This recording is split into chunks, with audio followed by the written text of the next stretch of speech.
Welcome to Beginner Friends. అందరికీ నమస్కారం. From now onwards, for the benefit of a larger audience, I'll be providing the meaning of each shloka in English as well.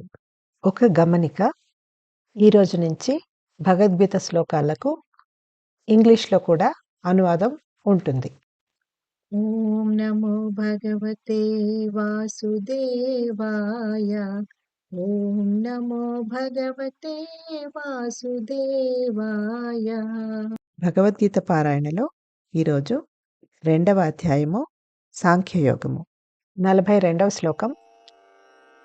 Yami మాం పుష్పితాం వాచం ప్రవదంత్యవిపశ్చితః వేదవాదరతః పార్థ నాణ్యదస్తితి వాదినః. 43వ శ్లోకం.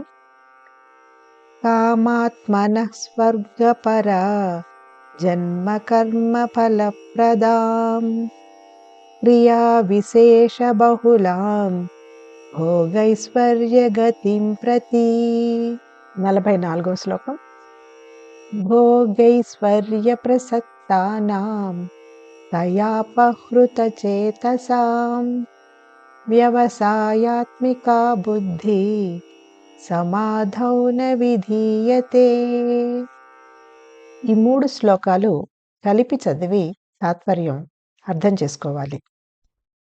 We have to understand these 3 slokas, that is 42nd, 43rd and 44th slokas together and understand them.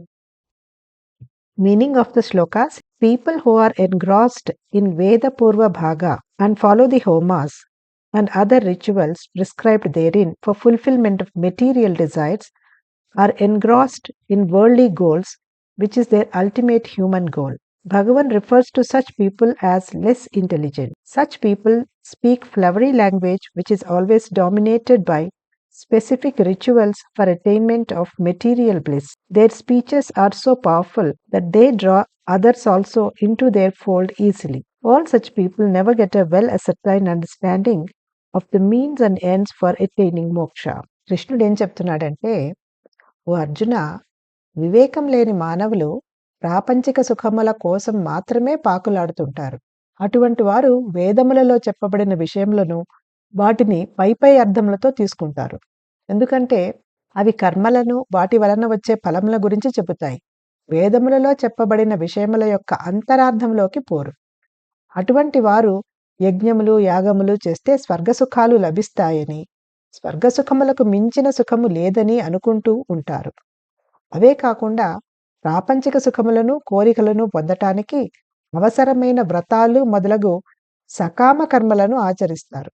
పండితులు కూడా ఈ సకామ కర్మలు వేదములలో చెప్పబడ్డాయి అని ప్రచారం చేస్తారు. తియ్యగా ప్రవచనాలు చేస్తారు. ఈ తియ్యటి కబుర్లు నమ్మిన మానవులు ఎల్లప్పుడూ స్వర్గసుఖముల మీద, ఈ లోకంలో లభించే భోగముల మీద, సంపదల మీద ఆసక్తితో ఉంటారు.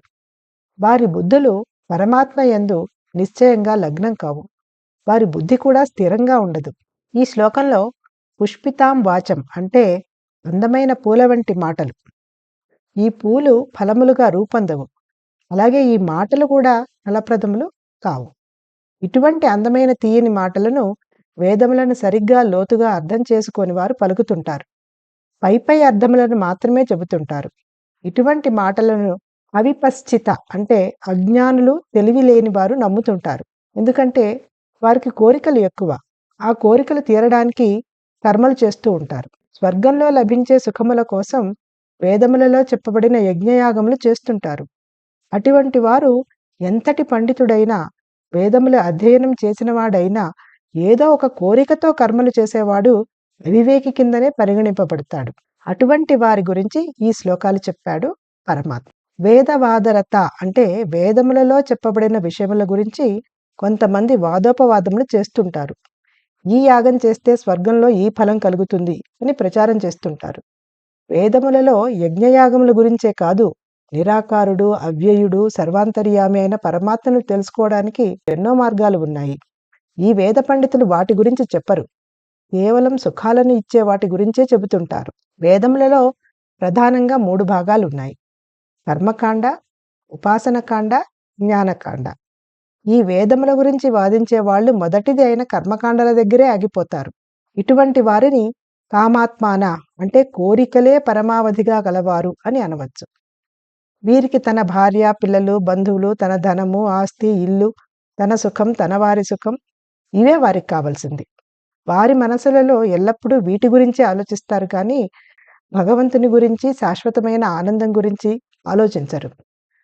స్వర్గపర అంటే వీరంతా తాము మరణించిన తరువాత స్వర్గానికి పోతామని అనుకుంటారు. ఎల్లప్పుడూ స్వర్గ సుఖముల గురించి ఆలోచిస్తారు.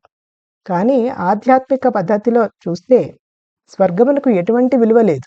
పరమాత్మను చేరుకోవడమే మానవుల అంతిమ లక్ష్యం. అవివేకుల దృష్టిలో స్వర్గ సుఖములే వారికి మోక్షముతో సమానము. కానీ జ్ఞానుల దృష్టిలో పరమాత్మలో ఐక్యం కావడమే అంతిమ లక్ష్యం. కేవలం తాత్కాలిక సుఖాలను ఇచ్చే ఈ లోక సంపదలు, స్వర్గ సుఖాలు శాశ్వతం కావు అని తెలుసుకోవాలి. అదే జ్ఞానం. తరువాత జన్మ కర్మ ఫలప్రదాం అని అన్నారు.